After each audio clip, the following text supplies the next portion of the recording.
Hoje falaremos de 9 versículos bíblicos que previam a morte e a ressurreição de Jesus Cristo.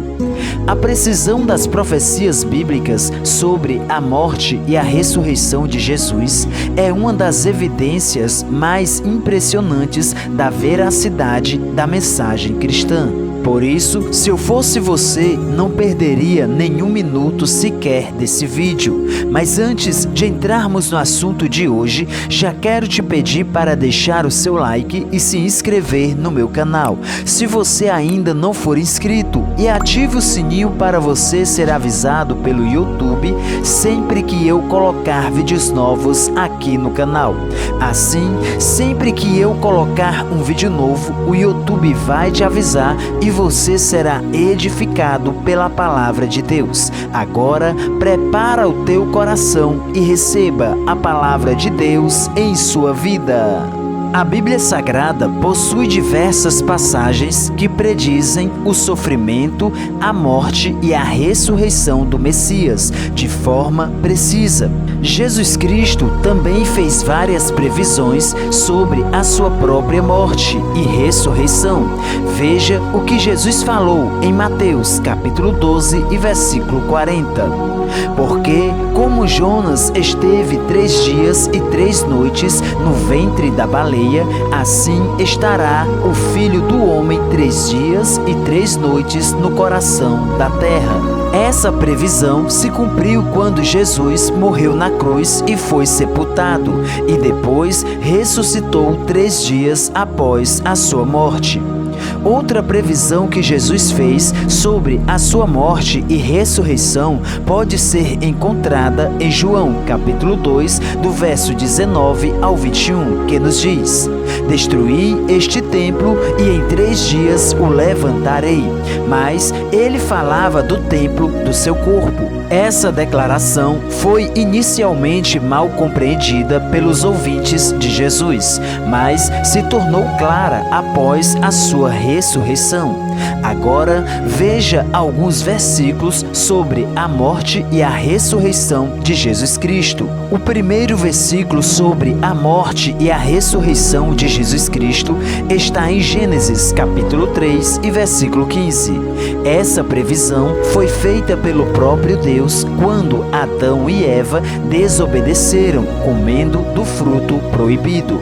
Veja o que está escrito: E porei inimizade entre ti e a mulher, e entre a tua semente e a sua semente. Esta te ferirá a cabeça, e tu lhe ferirás o calcanhar. Este versículo contém a primeira proclamação do Evangelho, toda a riqueza, a graça, o sofrimento e a glória da obra redentora de Deus em favor do ser humano. Deus promete que o Redentor virá da semente da mulher. Ele será completamente humano, porém divinamente gerado. A antiga serpente chamada Diabo estaria em guerra com a semente e irá feri-la. Mas, mesmo que a serpente ferisse o seu calcanhar, o seu pé esmagaria a cabeça da serpente. E esta previsão se cumpriu com a vida e morte de Jesus Cristo. Tendo sido divinamente gerado e sendo também um ser humano completo, pela sua morte e ressurreição, ele venceu e expôs publicamente os poderes do inferno. Esta primeira promessa messiânica é uma das afirmações mais sucintas que se pode achar do Evangelho. O segundo versículo sobre a morte e a ressurreição de Jesus Cristo está em Isaías 53, versículo 4. Veja o que está escrito: Certamente ele tomou sobre si as nossas enfermidades e sobre si levou as nossas doenças. Contudo, nós o consideramos castigado por Deus, por ele atingido e afligido. Isaías 53 claramente ensina que a cura física está incluída na obra expiatória de Cristo, no seu sofrimento e na sua cruz. Fica claro que as palavras tomou e levou deste versículo refere-se à obra expiatória de Jesus na cruz, pelo fato de essas serem as mesmas palavras usadas para descrever o levar de nossos pecados por Cristo. Estes textos inequivocadamente vinculam a obra expiatória do Calvário, o motivo da provisão tanto para a salvação quanto para a nossa cura. Porém, nenhuma das duas é recebida automaticamente. Cada provisão, a salvação eterna de uma alma ou a cura física e temporal de uma pessoa, deve ser recebida pela fé. A obra de Cristo na cruz faz cada uma delas possível. A simples fé recebe cada uma delas quando escolhermos. O terceiro versículo sobre a morte e a ressurreição de Jesus Cristo está em Isaías 53, versículo 5. Veja o que está escrito: mas ele foi transpassado por causa das nossas transgressões, foi esmagado por causa de nossas iniquidades. O castigo que nos trouxe a paz estava sobre ele, e pelas suas feridas fomos curados. As transgressões e as iniquidades descritas aqui neste versículo são literalmente impiedade e rebelião. O pronome nossas é enfático e significa que o sofrimento de Jesus não foi por si mesmo, mas pelos pecados e enfermidades da humanidade. O quarto versículo sobre a morte e a ressurreição de Jesus Cristo está em Isaías 53 e versículo 7. Veja o que está escrito: ele foi oprimido e afligido, contudo não abriu a sua boca. Como um cordeiro foi levado ao matadouro, e como a ovelha que diante de seus tosqueadores fica calada, ele não abriu a sua boca. Essa provisão se cumpriu também em Jesus, que não abriu a sua boca ao ser levado para o matadouro, sendo aqui neste versículo uma afirmação da submissão completa do servo.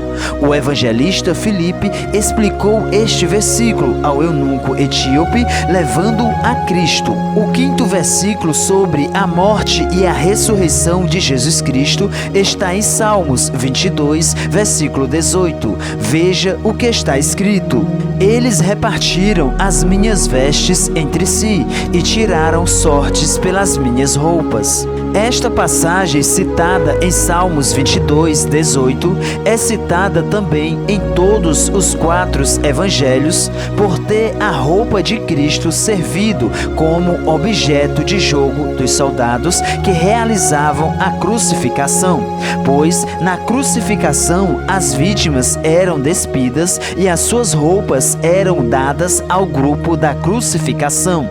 No caso de Jesus, foi o cumprimento deste salmo, mostrando assim o cumprimento de mais uma profecia de que Jesus verdadeiramente é o Filho de Deus. O sexto versículo sobre a morte e a ressurreição de Jesus Cristo está também em Salmos 22, versículo 1. Veja o que está escrito: Deus meu, por que me abandonaste? Por que está tão longe de salvar-me, tão longe dos meus gemidos de angústia?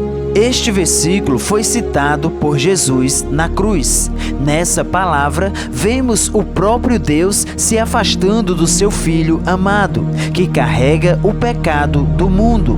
Jesus carregou a condenação do homem, não apenas o julgamento de morte, mas também a sentença de separação de Deus. Naquela hora, Jesus experimentou o momento mais sombrio de sua vida, e isso ele suportou por nós.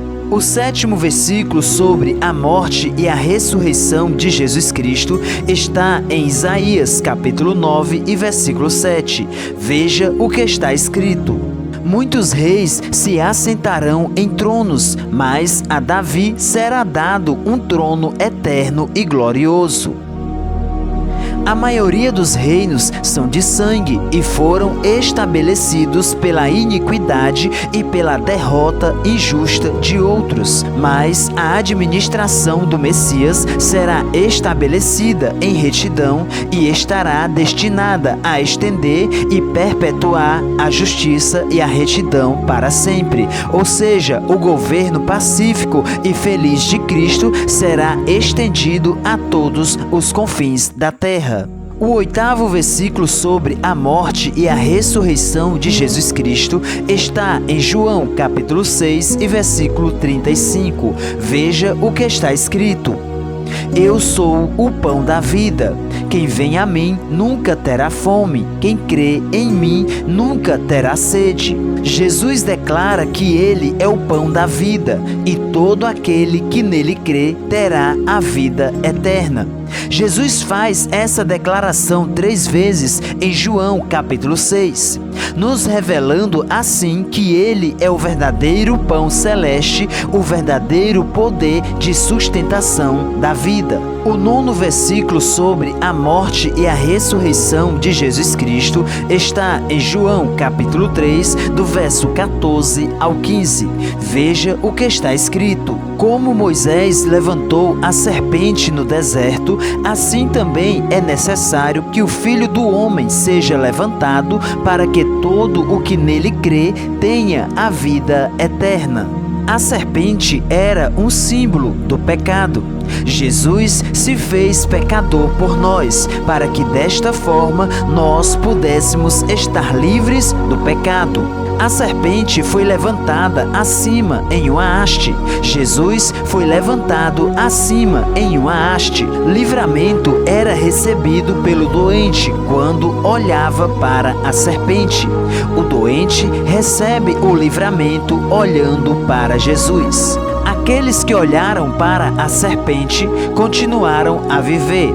Aqueles que olham a Jesus viverão eternamente. A serpente era o único remédio para a vida física. Jesus é o único remédio para a vida eterna. A fé e a atitude era requerida para a cura.